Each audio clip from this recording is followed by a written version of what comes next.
আনোয়ার হোসেন চৌধুরী আমার জায়গার উপর অবৈধভাবে জায়গা নিজে মারি ফেলাইতেছে। এটা বলে গরু বাজার করব, এটা বলে গরু বাজার করব। আমি কইতেছি আমার জায়গা কাগজের জায়গা, তুমি নিবা ক এটা সরকারি জায়গা।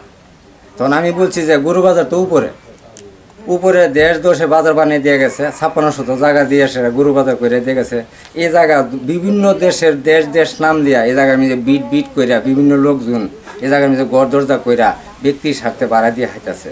এখন এই জায়গা আমার চাচা লিখে দিয়ে গেছে। ইসলাম চৌধুরী, পিতা ইদ্রিস মিয়া চৌধুরী, গ্রাম নূরপুর, পোস্ট অফিস নূরপুর, যারা ব্রাহ্মণবাড়িয়া।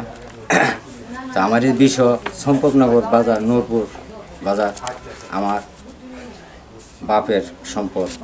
আমি বাপ যখন মারা যায়, ছোটোকালে মারা যায়, তখন আমি অবুঝ, তখন কিছুটা বুঝে উঠছি। তখন আমি কাগজপত্র আতাইয়া তখন আদায় দিয়ে আমার দোকানপাট মানুষে লুটফাট করে নিয়ে যেতেছে। তখন আমি 31 ধারা মামলা পাইছি। বাবার পরে কইতেছে না তুমি আদালতে যাইতেইব।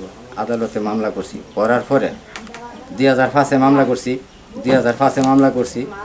2024-এ মামলা রায় ডিগ্রি হয়েছে। আমি অত কষ্ট করিয়া মামলা করছি, আদালতে রায় পাইয়া সরকারে আমারে নাইপা দুইকা, জেলা জজ তাইকা, পুলিশ সুপার তাইকা, নাজির, এই তহসিলদার ছিলেন, সবাই তাইকা আমার জায়গা নাইপা দিকে বুঝাই দিয়ে গেছে। বুঝাইয়া দিয়ে যাওয়ার পর আমার উঠে অবৈধভাবে আমার চাচাতো ভাই, আমার চাচা ইনিস চৌধুরীর ছেলে, আমার চাচা নবী হোসেনের ছেলে, আমার চাচা রমনা গান্ধী চৌধুরীর ছেলে, এরা সবাই মিল্লা 4 ভাগের 1 ভাগও আমাদেরকে জায়গা দেয় না।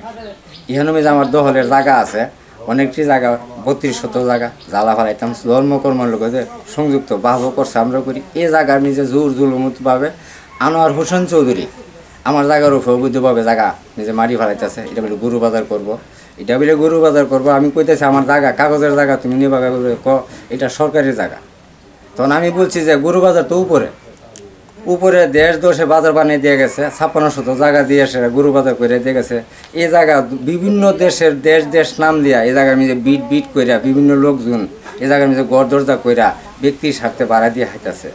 এখন এই জায়গা আমার চাচা লিখে দিয়ে গেছে, বিভিন্ন দেশ দোষে গরু বাজার বানিয়েছে। ওখানে আবার বাড়ির নিচে ইদ্রিস মিয়া চৌধুরী ওয়ারিসদারকে আবার ফেসার সৃষ্টি করছে যে তোর জায়গা আবার এন নাই, তোর জায়গা হেন নাই, তোর জায়গা হেন নাই, তুই অবৈধভাবে তুই এক দাগের জায়গা তুই আরেক জায়গায় দাবি করস, তুই সন্ত্রাস, তুই সাদাবাজ, তুই গাঞ্জাহুর।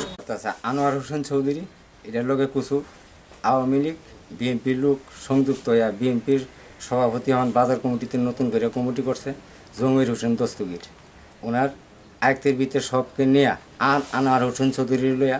আর মূলতভাবে আনোয়ার হোসেন চৌধুরী পরপর বানাইছে এই সিরাজুল ইসলাম, সিরাজ ফ্যানেল চেয়ারম্যান। ওনার দেখতে আমার জোর হুমকি হামকি মারতেছে। আমি মাদকের ব্যবসা করি, আমি জন্মকর্ম লোক বাজারে মেকারি কাজ করি, আমার বাপও করছে এটা, আমিও করি এটা। আমার হেরা হুমকি মারতেছে, আমার মায়েরা ফেলাইব। এবং আমি আমার শ্যামল ভাইয়ের লেগে জমির দস্তকে বিএমপি করে, আমি জন্মকর্ম লোকে আমি বিএমপির লোকের সংযুক্ত, কিন্তু দলীয়ভাবে আমাদের কোনো নাম ঠিকানা নাই। আমার জায়গায় নিজে গাছ গোছা কাটা সারা দেশের মানুষ মিটিং করছে। আজকে জমির হোসেন দস্তগীর আমার বিরোধিতা করে আওয়ামী লীগের লোকজন লইয়া আমাদেরকে হুমকি ধারণ করে যে আনোয়ার হোসেন চৌধুরী বলে যে আমাদের এখানে জায়গা নাই। আমি বলছি আমার জায়গা আছে, আপনারা দেশবাসীর কাছে বিচার। এটাই আমার কথা। আমি অসহায় মানুষ, আমার ফাইল চাই, আল্লাহর ফাইল চাই। আপনারা আমার অসহায় মানুষ, এতিমের জায়গাটা নাই পাজিকা কমুক বেশুক দেশবাসীর কাছে আকুল আবেদন।